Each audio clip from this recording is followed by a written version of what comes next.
I was a child, I listened to Bing Crosby sing about faraway places with strange sounding names. And I dreamed about traveling somewhere outside the little valley where I lived. And then when I was in college, I met John McRae, who also liked to travel. And so we traveled the world together for 61 years. And now I live alone. John died in 2018, but I have memories of wonderful places and great stories.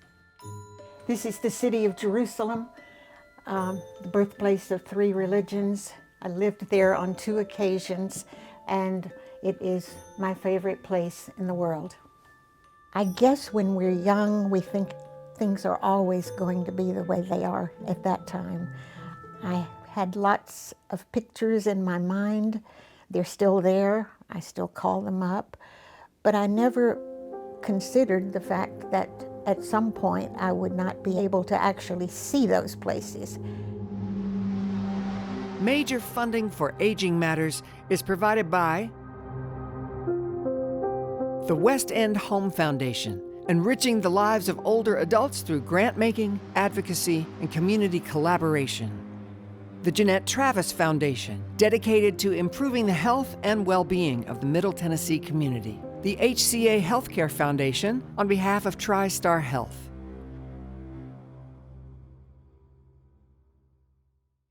Another of my favorite places, here in the Greek islands, from the island of Santorini in the Aegean Sea. We spent a summer there. My husband was a writer along with his archaeology, and I was able to go on those journeys to wonderful places like this. I think we all are so dependent on our eyes that we just can't imagine being without good eyesight. But on Christmas Day of 2019, I was at my son's house taking a nap, and when I awoke, I had a black spot in my left eye and didn't know what it was. The next day I went to my ophthalmologist, and she immediately said it was macular degeneration and we had to treat it right away. Hello. Ms. McRae, how are you doing today? Doing well. Good. I've already reviewed your pictures today and everything looks really stable. Macular degeneration is also called age-related macular degeneration, so it does occur in patients who are over the age of 50 or older and can occur in 2 different forms, but is really a spectrum of disease. So patients may hear, or people may hear, dry and wet macular degeneration. And what it is really over time our cells degenerate. And so in dry macular degeneration, we just have the degeneration of cells over time. In wet macular degeneration, which is a bulk of what I treat, we have the growth of new abnormal blood vessels under the retina. Those new abnormal blood vessels leak and bleed into the retina and can cause vision loss in really what is the central vision for a patient, what we use to see faces, to read, to drive. Everything looks good here. There's no hemorrhage or fluid.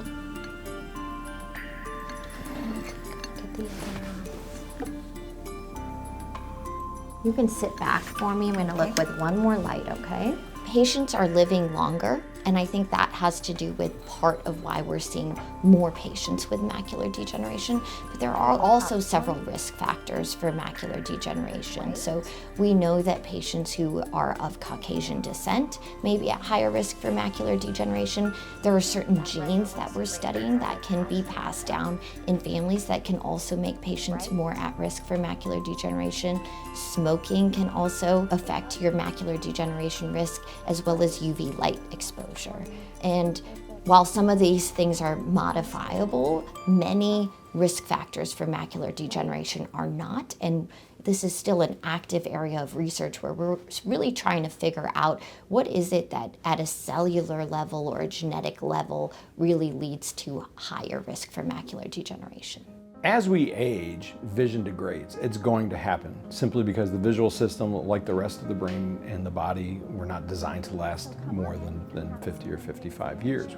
We've exceeded the lifetime that's been allowed by evolution, which is great, and that's awesome, because part of that is also the evolution of technologies that allow us to detect visual diseases much earlier and to try to treat them much earlier. How are you doing?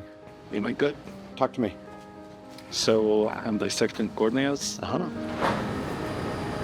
I think in the 20th century, we did a great job as vision scientists to create products, pharmacological products in particular, that slow some diseases like diabetic retinopathy or macular degeneration. We have drugs that we can inject into the eye every few weeks to slow the growth of blood vessels that blur central vision in macular degeneration. I think in the 21st century, where we are headed are to therapies that reprogram the cells in the back of the eye to do what we want them to do. And one way to do that is with gene therapy. So gene therapy in the 21st century, I think, is really going to take us to places we've never been able to go before, both in terms of the breadth of diseases that we can treat, but also in the specificity. Because the whole idea is to try to reduce the time that people spend in the clinic so that they can spend time living their lives. Okay.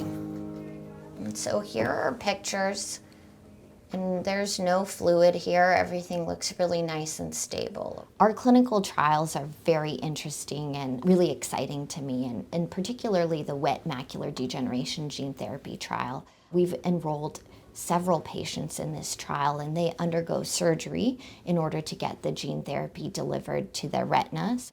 Annette McRae was able to get gene therapy in both eyes because of a small arm of the trial we're doing where there was bilateral treatment.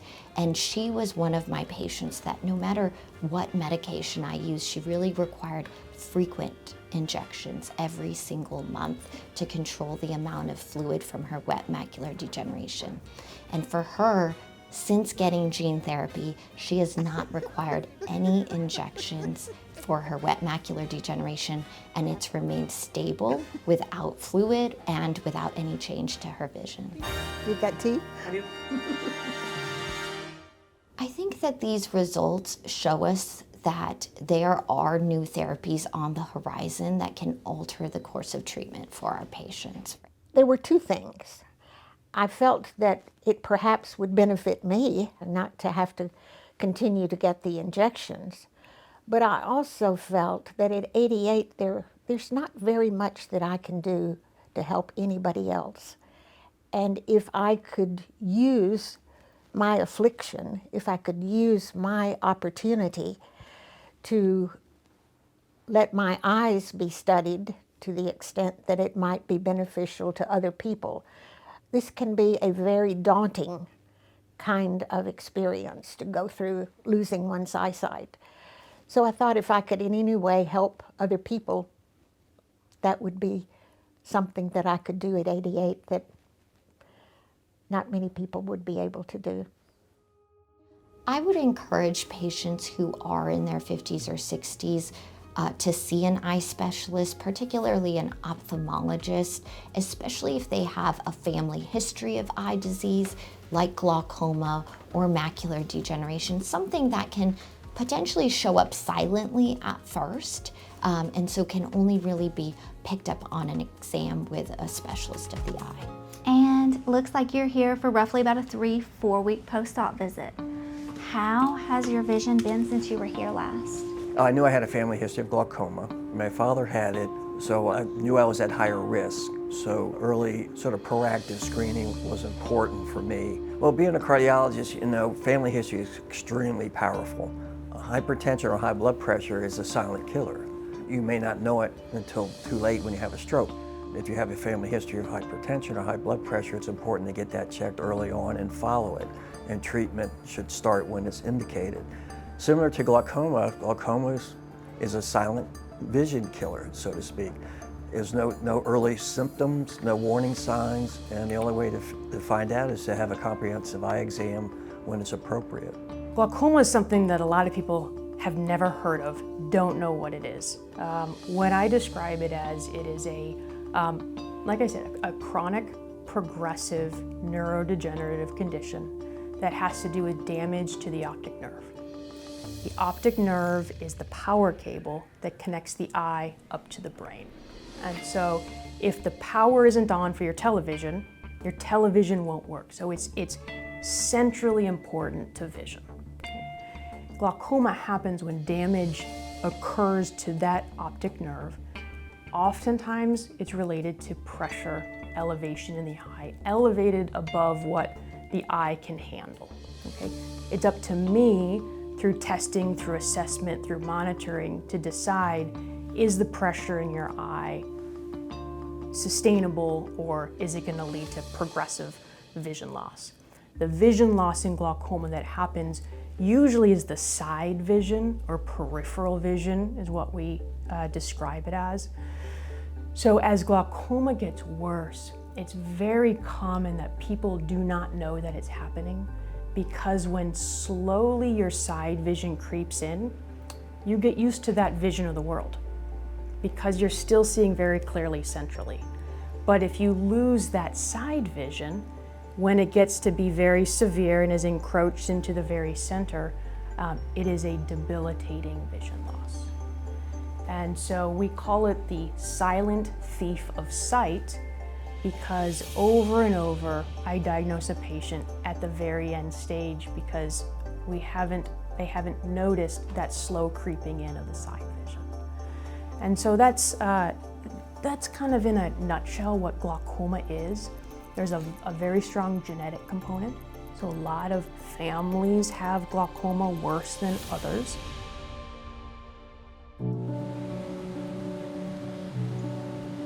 Within my family, we didn't share medical history with each other. Whether it's prostate cancer, whether it's glaucoma, or other heart conditions, we kind of tough it through or come up with our own remedies to keep it within ourselves.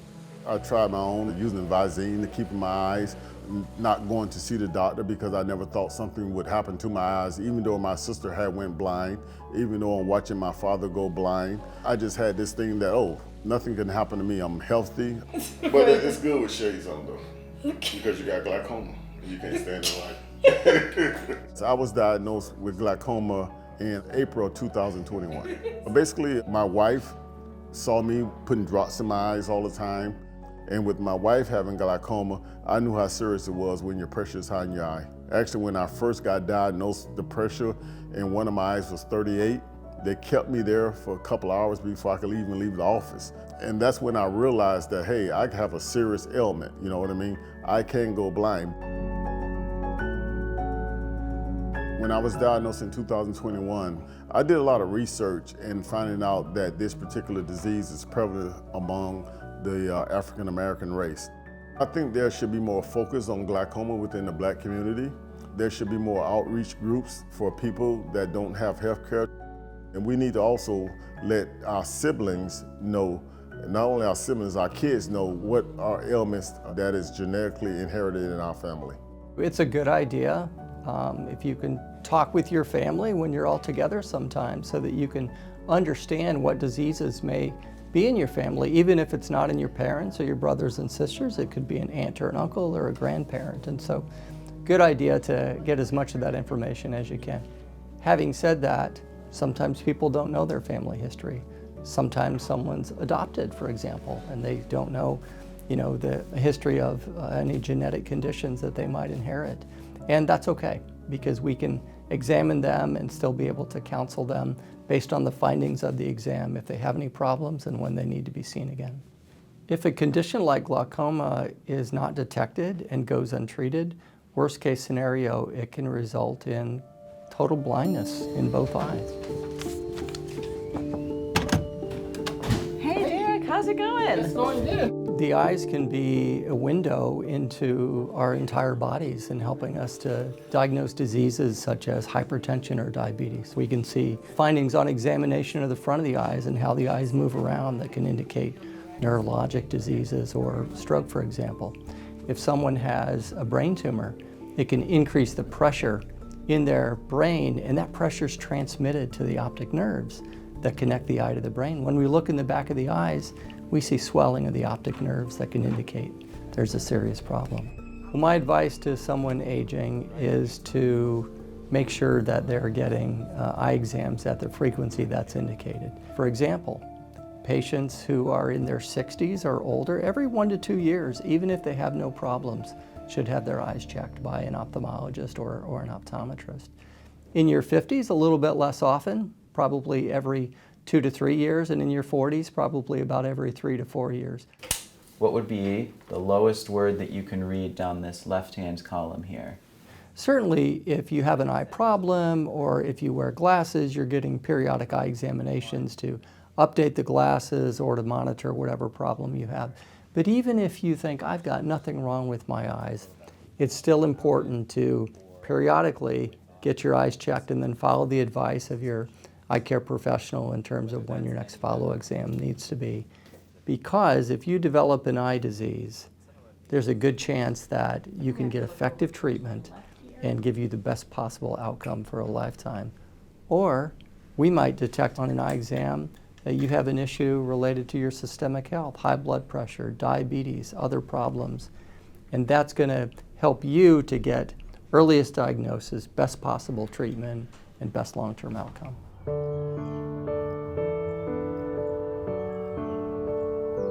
I think we all take our sense of vision for granted because we sense that we're always going to have it. But when you start to have challenges with it, you start to become fearful of things like you can't enjoy the nature that God gave us. And my biggest fear was I wouldn't be able to see my grandkids grow up.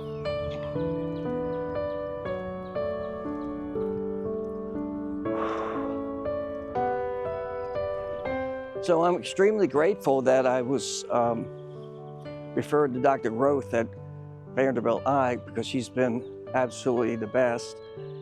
And with her expertise and experience, I'm going to be able to see my grandkids grow up.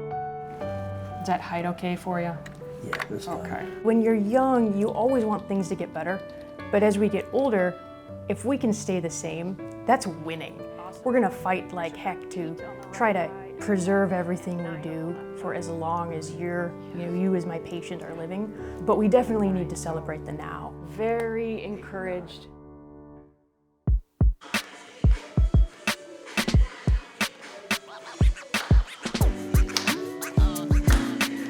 I'm a very positive person, and my friends and colleagues, they all go, you do so well in terms of dealing with this loss entirely of your vision. And I just keep it as a part of my life. My life is not my loss of vision. And that's very difficult for everyone. People at large do not understand. And they think of a way that you're supposed to act. I should just sit here at home and eat bonbons, watch TV. That is not me. As a retired gerontologist, I cannot express enough about how important it is to exercise, to be mobile, to develop strength. And so I do that by going twice a week to a 50 Forward Community Center, and then on another couple of days, sometimes 3, I go to water aerobics at another center. And this helps me keep my strength, keep my mobility, even though I do have medical issues. Having low vision or vision impairment inherently can make it more difficult to stay active and to get up and get around and be independent and be mobile and participate in physical fitness activities or just walking. But it's important to be able to maintain strength and balance to sometimes counteract some of the visual challenges that cause decreases in depth perception or peripheral or spatial awareness and make it inherently more difficult to be mobile. You're not going to be able to get up off the toilet if you don't strengthen yourself, your core, and have balance. I'll come over. See how you're doing. Did you want a pet? Do you want me to give you a tummy rub? Is that what you want? One of the services that has been most helpful in this journey that I'm going through is Tennessee Disability Pathfinders. They provide support and community services and resources for you. So all you have to do is give them a call, and they will provide you with whatever you need, and the staff does one-on-one with you. And my counselor has been very, very helpful for things like finding a vet for me, because I have outrageous queens for cats.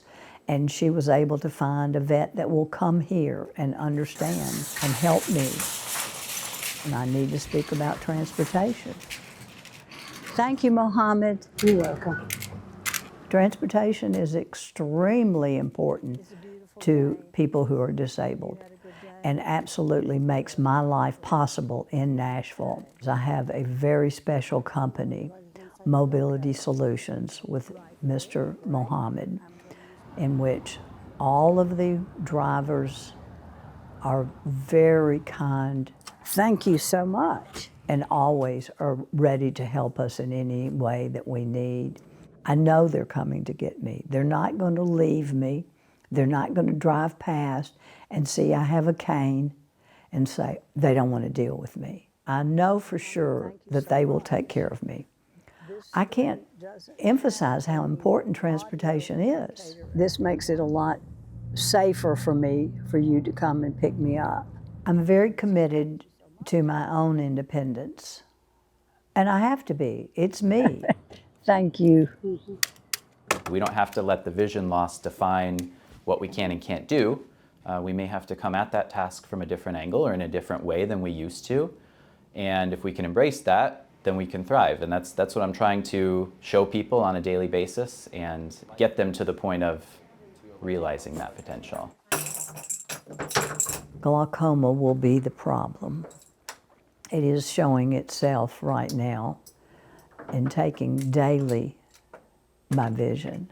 I don't have any recourse any longer, and it's pretty scary. I don't want to really get emotional, but you know what? Life is what it is. You either sit down and die because you become non-mobile, you don't do anything, and life is no fun. And I just can't do that.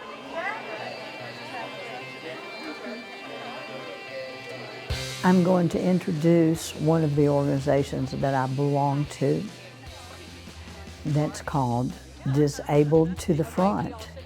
And we advocate to the City Council, the Metro Council, for making this city entirely accessible for all of us who are disabled.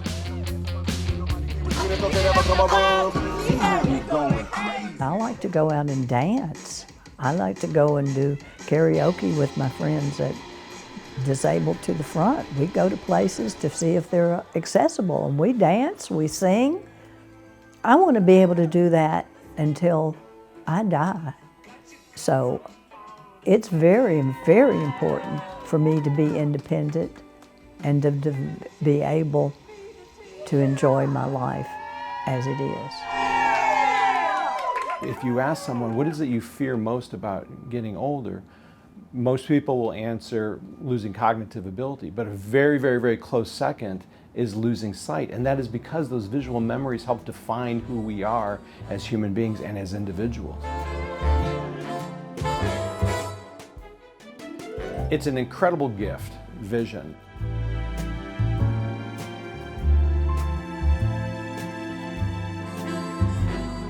So my advice to patients, one, don't ever lose hope because the treatment is right around the corner. Two, ask questions. Stay informed, not just with the internet, but talk to your physicians, talk to your eye doctors. Make certain that they know you are interested should a relevant clinical trial come on board. I've actually looked forward to this part of the study because you two have made it so pleasant, and I felt very well cared for. I think if I'm going to say anything to anybody else, it's to take care of your eyes, go to your eye exams, follow the directions of those who know what your needs are, cultivate relationships in your life that provide people who care about you and about whom you care, and know that it is such a comfort when you reach 88, when your eyesight is challenged, when you have other health needs. It is such a wonderful gift to know that there are those who will care for you, who care about you, and it's a mutual sharing. You care for others, and then others care for you. And it's a great, great comfort at this stage of life to be well cared for.